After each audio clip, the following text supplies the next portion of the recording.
Busellato has developed an exciting new clamping option targeted at the 5-piece kitchen cabinet door market.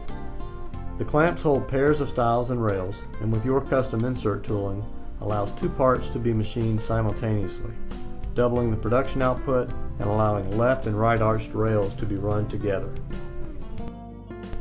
The key to the system is the fixed center surface that provides two reference points in Z to eliminate compounding tolerance problems when part blanks vary in thickness. The top of the clamp opens up and the bottom drops for easy loading. Delmac can provide insert tooling designed to machine stiles and rails up to 21 millimeters thick. The clamps can be used on any Busellato with the IMC panel support system.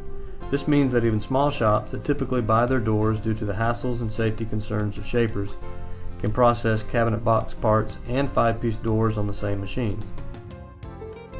A lot of effort goes into controlling the quality and production of the cabinet box, and it can be frustrating to rely on an outside vendor for the most visible part of the finished product, the door.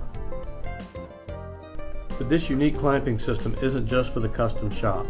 Large door manufacturers often have the need to run smaller quantity jobs and don't want to suffer the setup time necessary on some single or double antennas. A specially configured Busellato offers a cost-effective solution that can keep the big tenoners running large jobs. If the tenon machines do not have arching capability, the Busellato can handle these parts with a parametric program that can produce custom arches with no setup time or fixtures.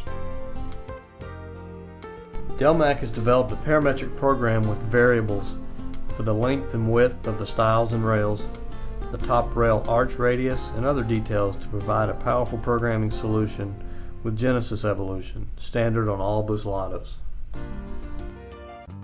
The cycle in the following video will produce stiles, rails, and center panels for a pair of doors. Outside edge detail, while not shown in the video, can be done by holding the door with vacuum pods under the stiles and rails. Also not shown in the video is a sanding operation, which is certainly possible on the Busellato.